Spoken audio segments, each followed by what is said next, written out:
Between the music, the magic, and the characters themselves, fans have found a lot to love about Encanto. But for every raving review widely agreed on by much of the fanbase, there's always people on the sidelines that disagree and have their own input. We decided to head out and find some of these unpopular opinions and take a better look at them. Of these less than popular outlooks, we wound up finding some that we loved and some that we hated. I'm Caleb with Wicked Binge, and this is Unpopular Encanto Opinions We Love and Hate.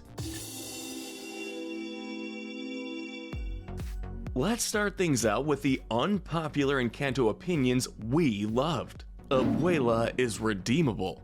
It's no secret that Abuela Alma served as the antagonist for the majority of the film. She placed a lot of pressure on her family to be at their best and help the community as much as they could. This wound up leading to Alma demanding more and more of them.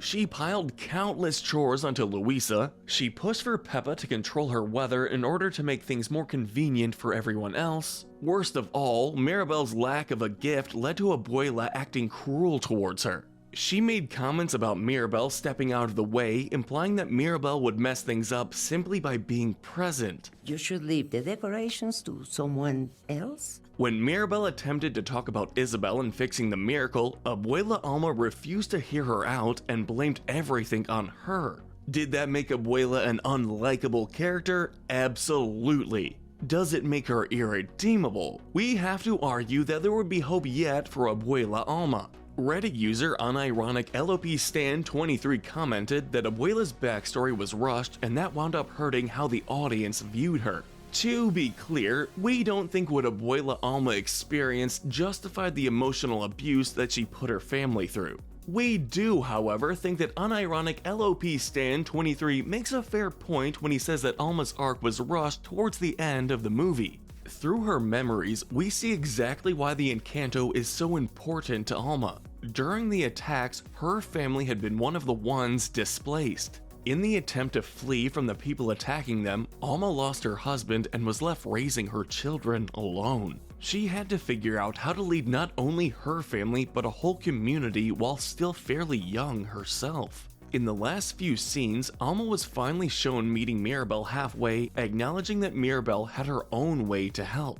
It wasn't that Abuela was irredeemable, it was more that she wasn't given enough screen time when she was working on that redemption. The characters are too shallow. Reddit user Kiana Razor makes the statement that there were too many characters and not enough time given to all of them. This is something we have to agree with. For the most part, the members of the family fall into simple roles and aren't fully developed. Isabella is pushed to be perfect, Luisa is the strong one, Camilo is the mischievous one, Bruno is superstitious and anxious, but the person in the film really fleshed out is Mirabel, with Abuela taking a close second ranking. Of course, we love all of the Madrigal family. It's fun seeing them all interact with one another. Still, the runtime of this movie was not enough to be able to get to know everyone. Just tell us what everyone can do! And that's why coffee's for grown-ups. This left a lot of fans feeling robbed when they didn't get to learn more about their favorite characters.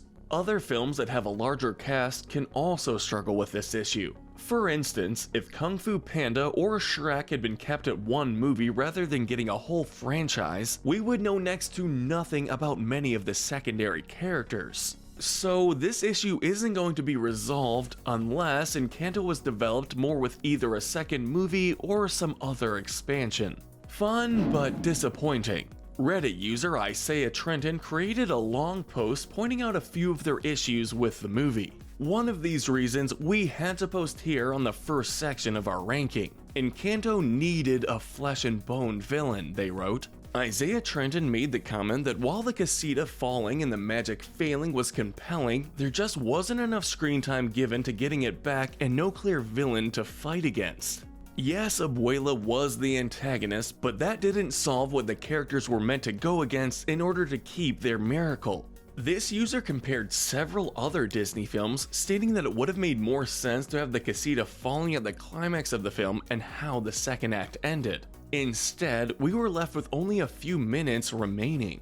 In that time, we had Abuela's glossed over redemption, the rebuilt home, Bruno's reunion with the family, and the magic benign restored all within a few minutes. It made for a lackluster ending. This user made the suggestion that having a flesh and bone villain to destroy the casita would have led to a more satisfying ending. The family would be robbed of their powers only to slowly realize their gifts were within them the whole time, with the Madrigals able to do things with their powers they weren't able to do before. The entire third act of the film would be the family taking on this threat and protecting each other while also giving the characters time to actually resolve the emotional turmoil we were introduced to previously. Isaiah Trenton ends the post on the note that while the movie was beautiful to watch, so much of it was grounded in reality that it appeared to defeat the purpose of having magical powers present at all. That if they wanted, they could have easily done this as a sort of live action release instead of an animation. We can't say we love the idea of losing this movie as an animated film, but we get the point being made. It would have been nice to see the powers the Madrigals have utilized more rather than being shown for a few seconds on screen here and there.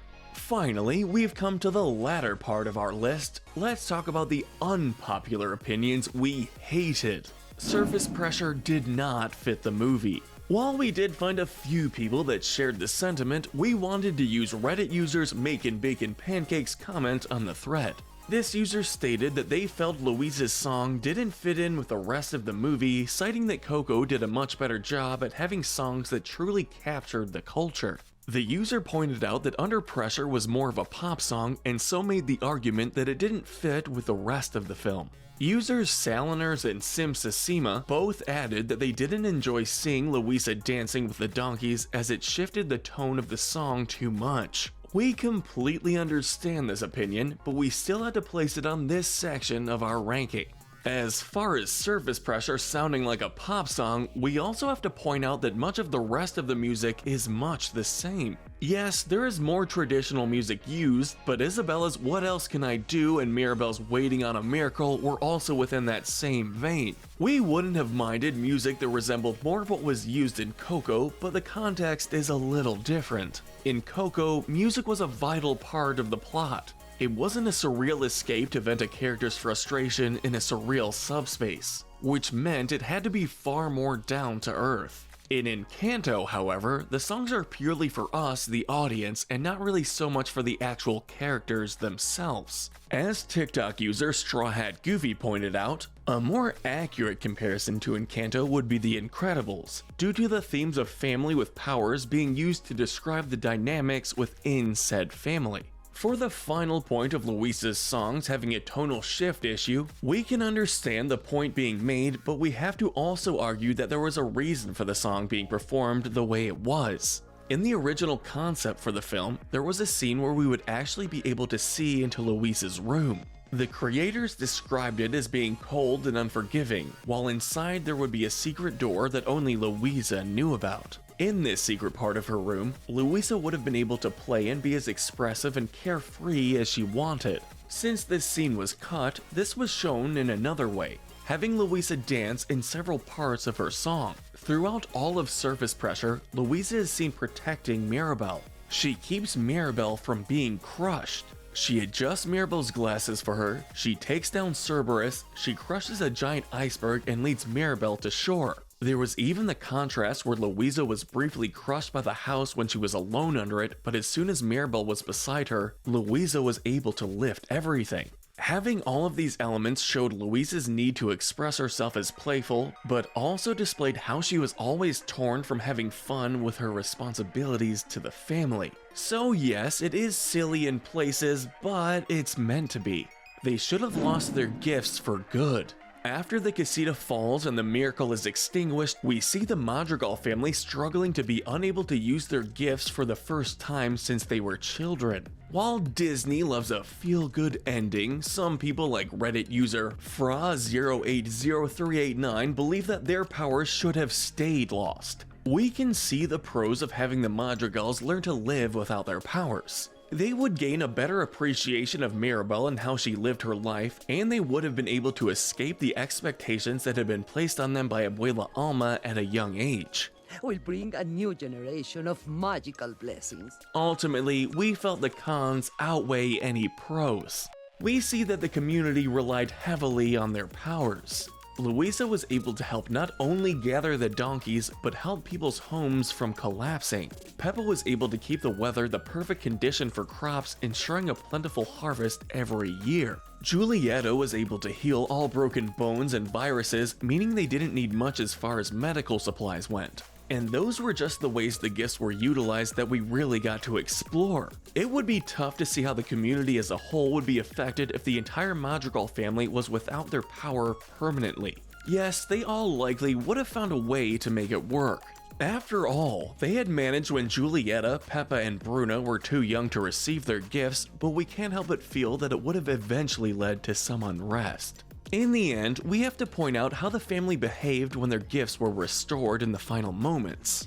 Peppa was able to dance and hail without it being associated with fear or panic. Isabella was able to create all the different plants she desired and makes a mess of her clothes. Luisa was able to relax rather than being given a million tasks all at once. Had their gifts not been restored, we wouldn't get the closure the Madrigals were capable of, changing how they used their gifts. We wouldn't be able to see them break free of the small box they were expected to fit in. Because the miracle was restored, we were able to see the family truly thrive and gain a better appreciation for Mirabel. Fun but disappointing Part 2. As we mentioned earlier, Reddit user Isaiah Trenton made a very long post breaking down exactly why they had so many issues with this movie. One reason, which we had to add here on the latter half of our ranking, was the music. This user complained that at times the music was so fast-paced that they had to look up the lyrics to be certain of what they were hearing, and that they felt the music was misplaced or misused.